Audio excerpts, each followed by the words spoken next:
My perception of vegans before I became vegan was they were quite radical. You know, I pictured hippies with tie-dye shirts. I love this stuff. But it's rapidly becoming mainstream. A lot of people still find it surprising that you can be a champion boxer and be a vegan. I love that I can challenge that. I don't think there's many Muslim vegans around. I haven't met one yet, but I really want to change that. Some people think it's pretty weird to be vegan. They're like, is it annoying? I'm like, no, I want to be vegan. I just think it's going to save the world. Soon everything might be gone. Like, I think it's from cow farts or something.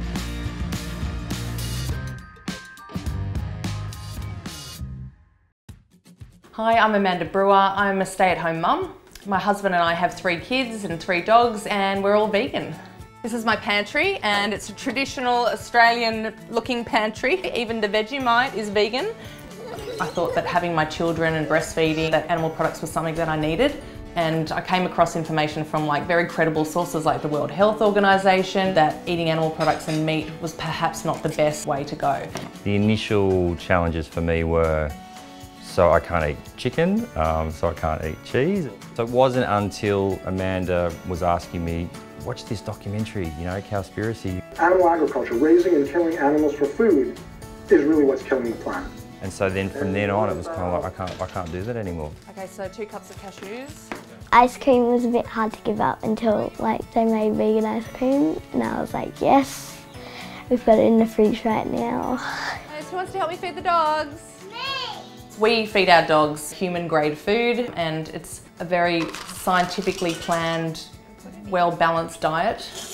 Can I eat it? I don't think so. We did the research into, is this cruel, not giving our dogs meat? I know that one of the oldest living dogs in the world was on a vegan diet. I think children instinctively love animals, and so for her, she's become this fierce crusader. Someone had a hand sandwich at school, and I was like, well, that's an animal's life. How would you feel if you were that pig? And then the mums got really upset. I've had to try and explain to her not to ram it down people's throats, because you've got to keep your preachiness in check. Sometimes people don't want to sit next to me because they think I'm weird that I'm vegan. Some people think that I'm just going to die when I'm 11 or something. But I'm like, I'm not going to die. I might become the longest living person being vegan at this age.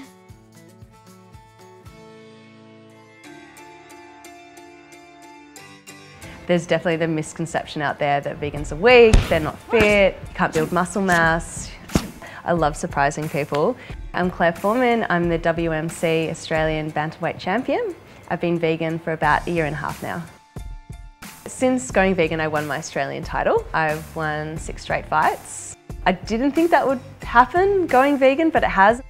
I think there's so much dogma in the fitness industry that you need excessive amounts of protein, and that protein has to come from animal sources. Personally, I've found that by eating more carbs and more of a variety of foods that I've been better able to build muscle. My recovery time is really quick, and recovery time from injuries as well. A lot of people are saying that it's because of the high antioxidants in plants and the high amount of micronutrients as well. And if I have to answer the what about protein question one more time. Yeah, this gym has become a bit of a vegan hub. Everyone gets wrapped in coconut water.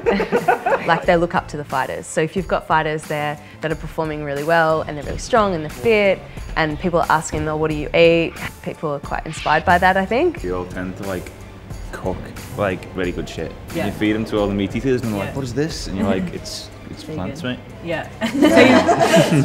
How good is that? Yeah. What are you cooking, Mum? Kabuli palau. Are you going to add meat to it? Of course, I'm gonna add meat to it. I grew up eating a lot of meat, dairy and eggs, and for dinner it was kebabs most nights. It's a massive part of my culture. My name's Abdullah, I'm 23 years old and I came as a refugee from Afghanistan when I was 8 years old.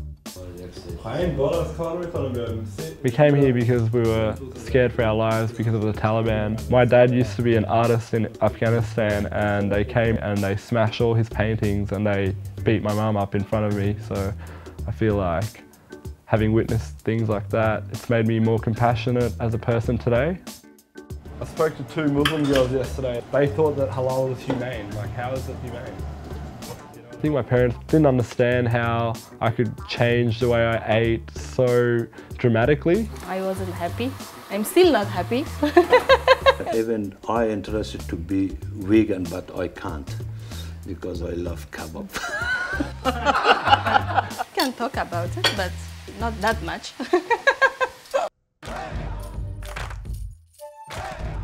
I never expected to go from becoming a vegan to becoming a vegan activist. We head out every single weekend. We hold massive screens showing the public what actually goes on in the agriculture industry. The footage that we show on our TVs is standard Australian practices. It's happening everywhere and it's the majority of what's happening out there.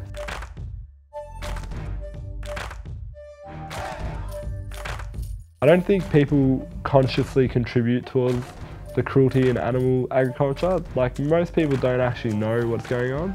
People use words like organic dairy or, you know, happy farm, stuff like that, but they don't actually realise that at the end of the day, all these animals are going to the same slaughterhouse. Okay guys, come up to Conedale Cow Sanctuary. You're going to meet 77 residents here. I'm Anthony Walsgott and I founded the Save a Cow Sanctuaries in 2010. I rescue and save cows from sale yards, from dairies, get bobby calves before they're hit on the head. So Save a Cow is about providing sanctuary for the term of their natural life. The greeting for cows is actually like this, and then you put your nose out. Like, I run public events. When those people come and see the personalities of the guys at a sanctuary, they're conflicted because no longer can they deny that Bunty Hart is not a machine. He's a living being with feelings and emotions and communicates. If humans spent time in a sanctuary like this, they would realise how incredibly individual each resident is. They themselves then become advocates for their freedom of the future. Quite an intimate thing to be that close, and you know, they're wanting to connect as well, you know. Yeah, there's also a brochure about the health consequences. It's important to not turn people away, so when we have discussions with them, we don't just attack them. What do you think about it? It's no good, man. No, never had any idea it's happening like this. Yeah. Some people even go vegan straight on the spot and they tell us they're going to go vegan. I'll give it a go. Definitely, yeah. It is a growing trend. We're going to see more and more vegans in the future, absolutely. The world, it's good for me, it's good for the animals, it's going to be good for everyone else, so I think it would be better. A world of vegan people.